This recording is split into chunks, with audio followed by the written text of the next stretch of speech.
$20 अरब की लागत से तैयार किया गया ये है इंजीनियरिंग का मास्टरपीस। मगर इस प्रोजेक्ट को कंप्लीट करते हुए ऐसी कौन सी गलती हो गई कि ये समंदर में दिन ब दिन धंसता जा रहा है। जापान ने जमीन को छोड़कर समंदर पर एयरपोर्ट बनाने के लिए ये खतरा क्यों मोड़ लिया और अब इसको बचाने के लिए जापान क्या करने जा रहा है। सिकंदर टीवी की वीडियोस में आपका फिर से खुश आमदीद। जब बात हो रही हो फ्यूचर टेक्नोलॉजीज की और दुनिया को हैरान करने वाले प्रोजेक्ट्स की, तो जापान का नाम ना लिया जाए तो भला ऐसे कैसे मुमकिन है। दुनिया की पहली हाई स्पीड ट्रेन टोकाइडो शिनकेनसेन जो वर्ल्ड वार 2 में बिल्कुल तबाह हो गई थी, वो सिर्फ जापान ने वार के बाद 18 सालों में उसको दोबारा बनाकर पूरी दुनिया को हैरान कर दिया। पूरी दुनिया सिर्फ गाड़ियों के शॉक अब्जॉर्बर की बात करती है, लेकिन जापान वो वाहिद ऐसा मुल्क है जहाँ अर्थक्वेक से बचने के लिए स्काई स्क्रैपर्स के नीचे भी शॉक अब्जॉर्बर्स लगाना जरूरी होता है। पर ऐसा भी नहीं है कि जापान का हर तीर सही निशाने पर जा लगा हो। इंजीनियरिंग प्रोजेक्ट्स फेल भी होते हैं और इनमें बहुत सी गलतियां भी होती हैं। और इसी तरह जापान की कांसाई इंटरनेशनल एयरपोर्ट को बनाते हुए भी कुछ गलतियां हुई। जापान के कांसाई रीजन में बना ये सिटी ओसाका और कोबे और क्योटो से बहुत करीब है, जहां ऑलरेडी 3 एयरपोर्ट 50 किलोमीटर के रेडियस के अंदर मौजूद हैं। लेकिन जापान की बढ़ती हुई पॉपुलेशन और इकोनॉमिक डिमांड्स को देखते हुए यहाँ एक और एयरपोर्ट की जरूरत थी। अब मसला ये था कि जो एयरपोर्ट्स ऑलरेडी यहाँ मौजूद हैं उनके हर तरफ आबादी ही आबादी थी। उन एयरपोर्ट्स को एक्सपेंड करना पॉसिबल नहीं था। और दूसरी तरफ कांसाई रीजन में जो जमीन खाली पड़ी थी वो फार्मर के यूज में थी, जिन्होंने वो देने से इनकार कर दिया। जापान को अपनी एक्सपोर्ट्स बढ़ाने और इंटरनेशनल एयर फ्लाइट्स को अच्छी तरह फैसिलिटेट करने के लिए ये सिर्फ एक ही ऑप्शन बचा था कि ओसाका बे के ऊपर एक एयरपोर्ट बनाया जाए। ये हिस्सा तकरीबन 60 फीट गहरा है। कांसाई इंटरनेशनल एयरपोर्ट की कंस्ट्रक्शन 1987 में स्टार्ट की गई थी। उस वक्त इसके खर्चे का 8 बिलियन एस्टिमेट किया गया था, लेकिन प्रोजेक्ट की कॉम्प्लिकेशंस की वजह से ये रकम 8 बिलियन से 20 बिलियन तक जा पहुंची। अगर इसको जमीन पे बनाया जाता तो ये कॉस्ट इससे भी डबल हो जाती, क्योंकि ये फार्मर से जमीन लेने के लिए उन्हें भारी रकम देनी पड़ती। इंजीनियर्स ने कांसाई एयरपोर्ट के लिए 2 एयरपोर्ट डिजाइन किए थे,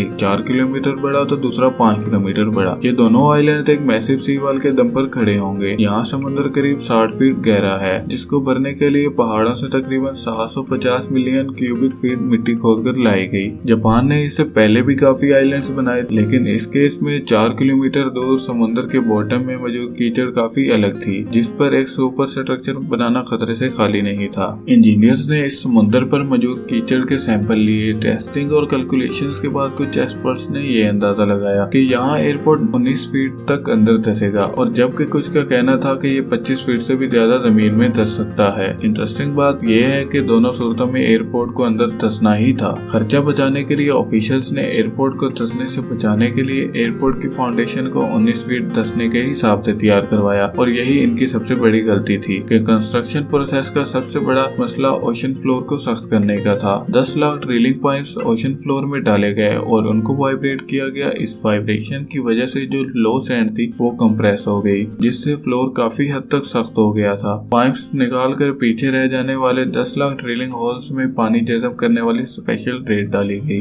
दूसरी तरफ 24 किलोमीटर लंबी सी वॉल को बनाने के लिए 48,000 कंक्रीट ब्लॉक्स का इस्तेमाल किया गया। सी वॉल को जायंट स्टील चैम्बर में पत्थर और मलबा डालकर बनाया गया, और फिर इन स्टील चैम्बर्स के बीच कंक्रीट ब्लॉक रखे गए। स्टील वॉल को बनाने का एक ही मकसद था कि उसको टाइफून और उससे पैदा होने वाली लहरों से बचाया जाए। अब सी वॉल के अंदर मिट्टी डालकर आइलैंड की हाइट को जमीन के लेवल से 65 फीट तक बढ़ा दिया गया। आइलैंड बनाने के बाद कंस्ट्रक्शन वर्कर्स ने एयरपोर्ट और रनवे की कंस्ट्रक्शन का काम स्टार्ट कर दिया। 1990 में ओसाका बे एयरपोर्ट तक ब्रिज को भी बना लिया गया, जो करीब 1 बिलियन का खर्चा खा गया था।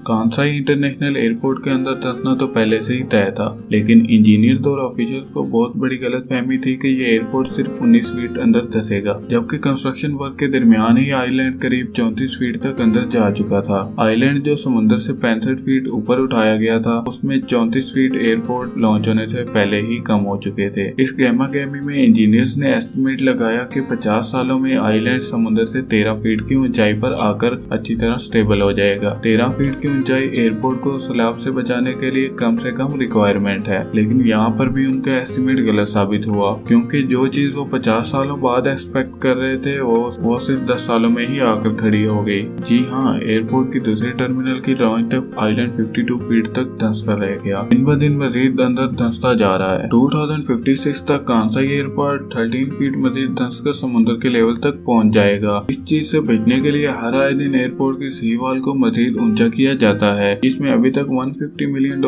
खर्चा हो चुका है। लेकिन कांसाई इंटरनेशनल एयरपोर्ट को बचाने के लिए सिर्फ सी वॉल को ही मजबूत नहीं किया जा रहा, एयरपोर्ट की फाउंडेशन में हाइड्रोलिक जैक्स लगाए गए हैं, जिनको हर दूसरे साल ऊपर किया जाता है। हर 2 सालों बाद पूरे एयरपोर्ट की फाउंडेशन को करीब 1.5 इंच ऊपर किया जाता है, जिससे डूबने का खतरा कम तो नहीं हो रहा, डिले जरूर हो रहा है। आइलैंड और एयरपोर्ट को बचाने के लिए जो भी इकदाम किए जा रहे हैं, ये सिर्फ आर्थिक इकदाम है। जापान को अच्छी तरह मालूम है कि एयरपोर्ट एक न एक दिन हाथ से निकल जाएगा, लेकिन साथ में वो टाइम भी खरीद रहे हैं ताकि उस वक्त तक वो कांसाई नहीं कहीं और एयरपोर्ट बना ले। एक तरफ जहां एयरपोर्ट डूबने का खतरा सर पर मंडला रहा है, दूसरी तरफ कुदरत भी हर साल दस्तक दे रही है। 2018 में ओसाका बे पर टाइफून जेबी ने हमला किया था। ये तूफान इतना शदीद था कि इसने समुद्र का लेवल 10 घंटों के लिए बढ़ा दिया और सारा पानी कांसाई एयरपोर्ट में दाखिल हो गया। रनवे पानी से भर गए और एयरपोर्ट पर पार्क हुए जहाजों को भी काफी नुकसान उठाना पड़ा। इस वाकये की वजह से एयरपोर्ट के सारे ऑपरेशंस को स्टॉप करना पड़ा। कांसाई इंटरनेशनल एयरपोर्ट बेशक ही डूब रहा है, लेकिन जापानीज इसमें अपनी हार नहीं अपनी जीत मानते हैं, क्योंकि इन्होंने वो करने की हिम्मत दिखाई जो आज तक कोई दूसरा नेशन नहीं कर पाई। उम्मीद है आपको हमारी ये वीडियो पसंद आई होगी, तो वीडियो को लाइक एंड शेयर और चैनल को सब्सक्राइब करना मत भूलिएगा। मिलते हैं किसी और नई वीडियो में। काबिल तारीफ तेरा, काबिल तारीफ, थोड़े काबिल तारीफ।